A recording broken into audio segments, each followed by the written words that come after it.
Bharatiya Janata party के जैसे जिसमें मुझे लगता है कि जो समाज सेवा एक जीवन का उद्देश्य है वो यहाँ जाके पूरा होता हुआ नज़र आया है। वहाँ कुछ एक कहना चाहिए एक लगाव की जो सीमाएं होती हैं वो उनका कोई दायरा नहीं होता, वो अनलिमिटेड होती हैं कि जब भी जो कोई आए वो घर आ सकता है, जो कोई आए वो मिल सकता है, जो जिस काम की कहे वो करवा सकता है, अधिकारपूर्ण। इसमें कोई शक नहीं है कि महिलाओं के लिए चुनौतियाँ नहीं हैं। एक डिसिप्लिन, एक भाईचारा, एक जैसे कहना चाहिए कि एक ये बहुत मर्यादित संगठन है, हमारी कार्यशैली है और हमारे प्रति लोगों का इतना भरोसा है, तो वो हमें और भी ज़्यादा एक आगे काम को बहुत अच्छे तरीके से करने की एक प्रेरणा देता है। क्या आपको लगता है कि जैसे अभी उत्तर प्रदेश में कानून मजबूत है लेकिन फिर भी कहीं ना कहीं सुधार की ज़रूरत है? मुझे नहीं लगता अब कोई ऐसी चीज़ है जिसको हम इमीडिएट कहें कि नहीं यहाँ सुधार होने की ज़रूरत है। व्यापारी सुरक्षित नहीं थे, नौजवान सुरक्षित नहीं थे, बच्चे सुरक्षित नहीं थे, किडनैपिंग का यहाँ व्यापार चलता था। आज अगर महिला आयोग की बात करूँ तो आज तहसील लेवल पर महिला आयोग सुनवाई करता है। अब शायद ही कोई ऐसा व्यक्ति बचा होगा या कोई ऐसी महिला बची होगी कि जो सरकारी योजनाओं का लाभ नहीं ले रही है। आप क्या चाहती हैं, समाज को बदलना जरूरी है या कठिन कानून बनना चाहिए? 52 साल शादी को हो गए, 73 साल उस व्यक्ति की उम्र थी और उसके बाद भी वो शादी करने के लिए उसने 52 साल बाद अपनी पत्नी को छोड़ा। अपने संस्कार और अपनी संस्कृति दोनों की जिम्मेदारी अभी भी भारतीय महिलाओं पे है, इसमें कोई शक नहीं है। राजनीति में भी आना है, आपको अपनी लिमिट पता होना चाहिए, आप किस रास्ते पे जा रही हैं आपको ये भी ध्यान रखना चाहिए। जो महिला आयोग में केस हुआ उनका 100% निस्तारण होता है।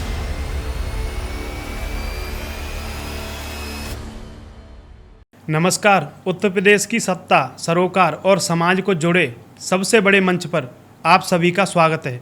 आप देख रहे हैं लोकवार्ती पॉडकास्ट और मैं हूं हिमेश वेत्तरिया। दर्शकों, एक सभ्य और सशक्त समाज की पहचान इस बात से होती है कि वहाँ की महिलाएं कितनी सुरक्षित हैं, कितनी आत्मनिर्भर और कितनी सशक्त हैं। उत्तर प्रदेश जैसे विशाल राज्य में जहाँ महिला सशक्तिकरण की नई गाथाएं लिखी जा रही हैं, वहीं चुनौतियाँ भी कम नहीं हैं।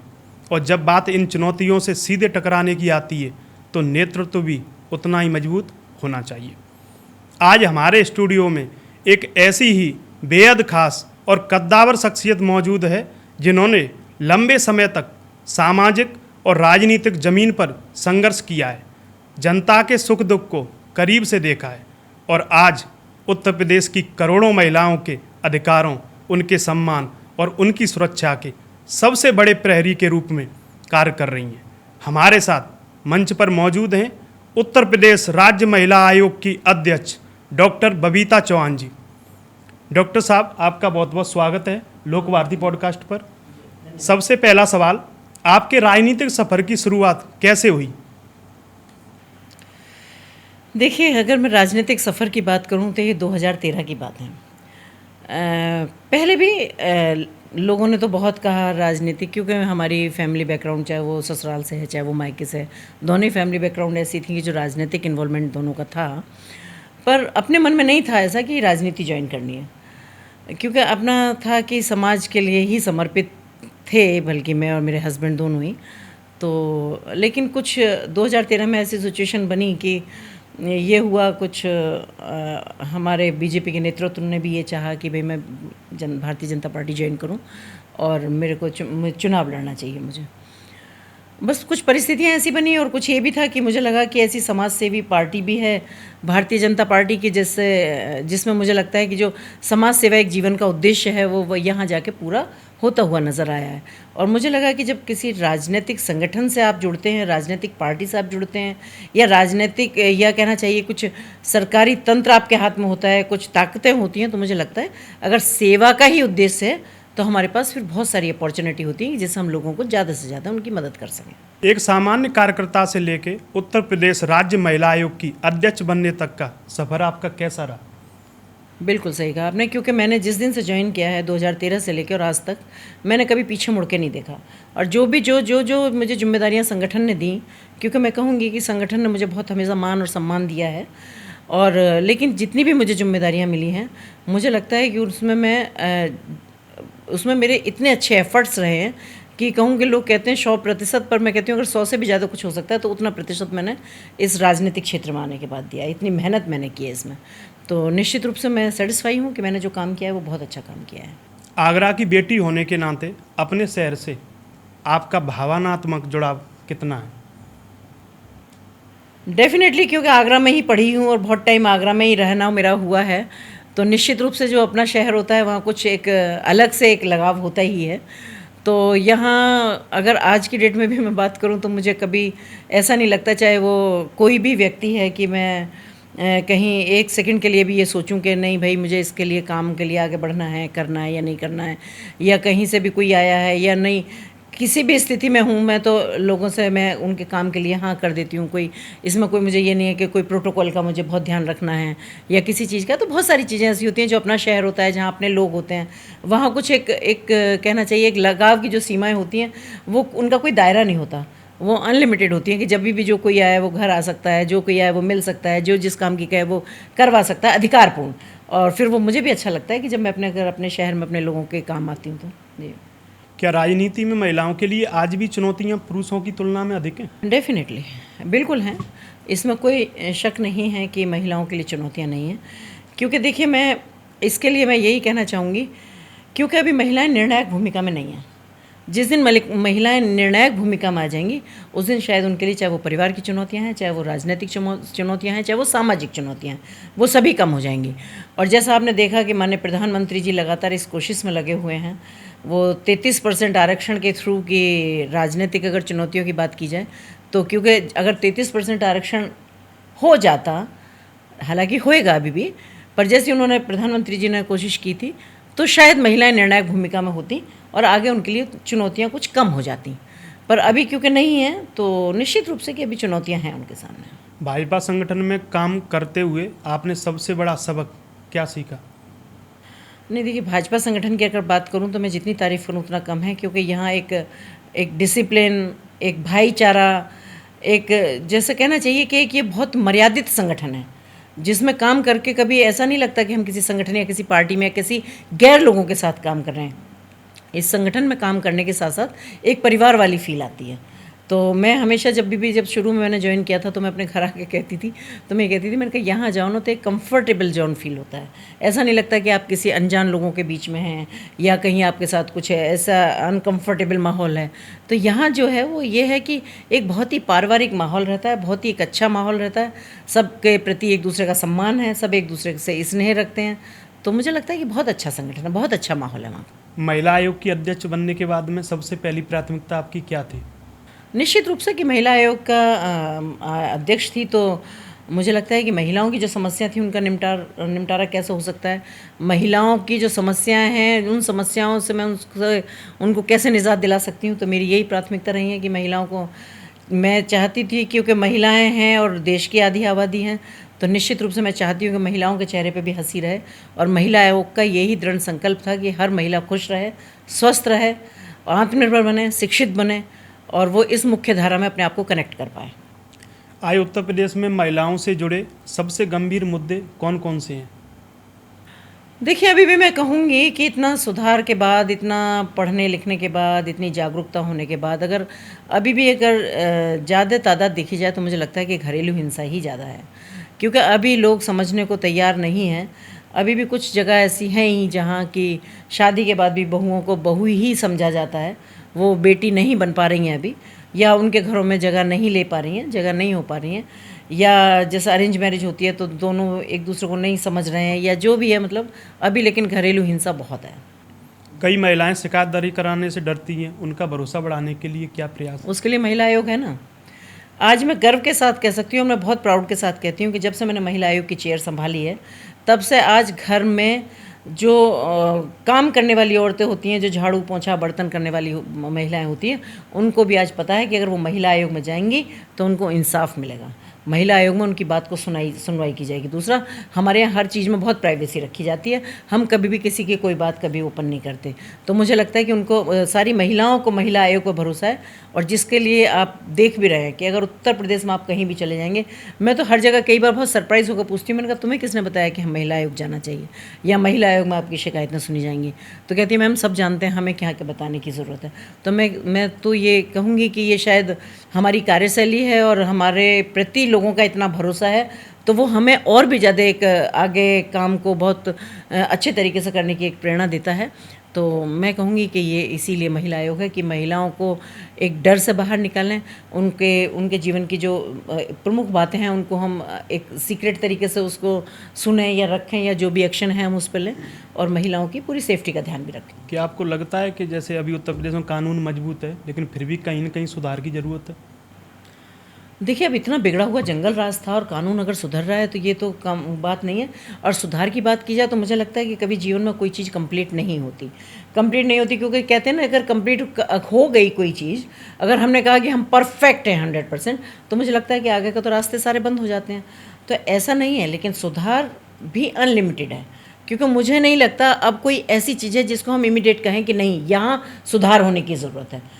क्योंकि इस शैली में हमारी सरकार काम कर रही है। माननीय मुख्यमंत्री जी का मैं बार बार आभार व्यक्त करती हूँ, सब स्पेशली सारी महिलाओं की तरफ से भी, और पूरे उत्तर प्रदेश की जनसंख्या की तरफ से भी, जनता की तरफ से भी, क्योंकि जितना काम उत्तर प्रदेश में माननीय मुख्यमंत्री जी ने किया है और जितना विश्वास उत्तर प्रदेश की जनता का माननीय मुख्यमंत्री जी के प्रति है, मुझे लगता है कि वो इतना कभी किसी के साथ नहीं हो सकता। क्यों? क्योंकि उन्होंने ये सारा काम करके दिखाया, उन्होंने लोगों का विश्वास जीता। आप देख रहे थे पहले कि जंगल राज था यहाँ, 2017 से पहले क्या होता था? कभी महिलाओं की, लड़कियों की बात छोड़िए, कभी पुरुष भी अपना टाइम बे टाइम घर से नहीं निकल सकते थे, व्यापारी सुरक्षित नहीं थे, नौजवान सुरक्षित नहीं थे, बच्चे सुरक्षित नहीं थे, किडनैपिंग का यहाँ व्यापार चलता था। एक किडनैप बच्चे को ले जाते थे करके करोड़ों करोड़ों रुपए मांगते थे। लड़कियां स्कूल नहीं जा सकती थी, लड़कियां नौकरी करने नहीं जा सकती थी, महिलाएं घर से बाहर नहीं निकल सकती थी। चैन खींचना, एक वो क्या कहते हैं, मारुति वैन टाइप की एक कार चलती थी, तो इतनी दहशत थी उसकी कि अगर वो किसी लड़की या किसी महिला के सामने से निकलती थी तो लोग डर जाते थे कि कहीं ऐसा नहीं हो, क्योंकि जर्नली उसमें लिया और खींचा और चल दिए निकाल के। तो ये था, वहाँ कोई कहने वाला नहीं था, कोई सुनने वाला नहीं था। उसके बावजूद आज इतना सिक्योर कि आप आज जाके देखेंगे, रात को 12 बजे 1 बजे महिलाएं बेबाक घूमती हैं, लड़कियां बेबाक घूम रही हैं, लड़कियां खूब कॉलेज जा रही हैं, पढ़ाई कर रही हैं, नौकरी कर रही हैं, व्यापारी अपने व्यापार कर रहे हैं, बाहर से इन्वेस्टर आके इन्वेस्ट कर रहे हैं यूपी में। तो ये एक बहुत बड़ा विश्वास है, और ये विश्वास इसीलिए क्योंकि माननीय मुख्यमंत्री जी की कार्यशैली ऐसी है कि उन्होंने कहा है कि मेरी जो जनता है, क्योंकि वो परिवार की तरह मानते हैं और उसको किसी तरह का कोई कष्ट नहीं हो, ये उन्होंने एक, कहना चाहिए, एक शपथ के रूप में लिया हुआ है। और इसीलिए सब बहुत खुश भी हैं आज। और चारों तरफ आप देखते ही हैं कि उत्तर प्रदेश की क्या बात करूं, पूरे भारतवर्ष में योगी योगी होता है, तो कहीं ना कहीं तो उनकी एक अपनी क्वालिटी है। ग्रामीण क्षेत्रों में महिलाओं को सरकारी योजनाओं और न्याय के लिए पहुंच कैसे बढ़ाई जा सकती है? इसके लिए भी महिला आयोग है। मैं आपको बताना चाहूँगी कि महिला आयोग जिले लेवल पे सुनवाई करता था। मुझे कहने में कोई दो राय नहीं है, जो पहले महिला आयोग चले थे और जो आज के महिला आयोग में, आपने ज़मीन आसमान का फ़र्क देख रहे होंगे। लेकिन आज अगर महिला आयोग की बात करूं तो आज तहसील लेवल पर महिला आयोग सुनवाई करता है। जब जन सुनवाई होती है तो हमारे पास सारे विभाग होते हैं जिनकी योजनाएं चलती हैं महिलाओं को सशक्त बनाने के लिए, तो वो सारे होते हैं। तो हमारी जब जन सुनवाई होती है वहाँ महिलाएं आती हैं जिनको भी जो जो ज़रूरत होती है, उनकी ज़रूरत तुरंत वहीं पूरी करा दी जाती है, नंबर 1।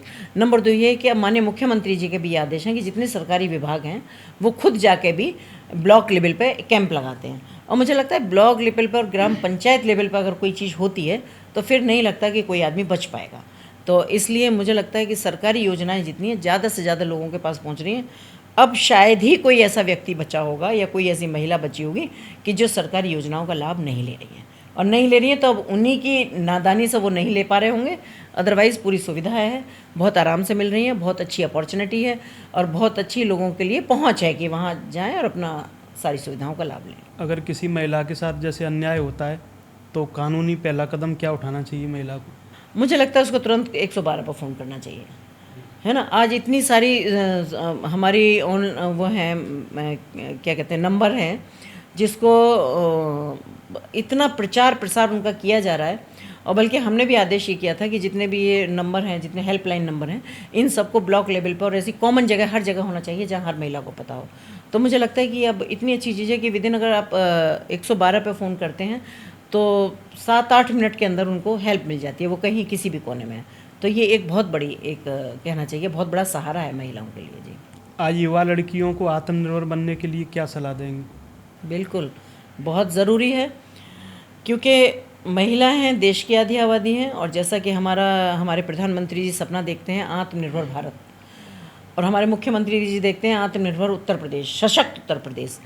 तो निश्चित रूप से कि जब तक देश की आधी आबादी आत्मनिर्भर नहीं बनेगी तब तक आत्मनिर्भर भारत की कल्पना नहीं की जा सकती। जब तक उत्तर प्रदेश की आधी आबादी आत्मनिर्भर नहीं बनेगी और सशक्त नहीं बनेगी तब तक उत्तर प्रदेश के सशक्त होने की कल्पना नहीं की जा सकती।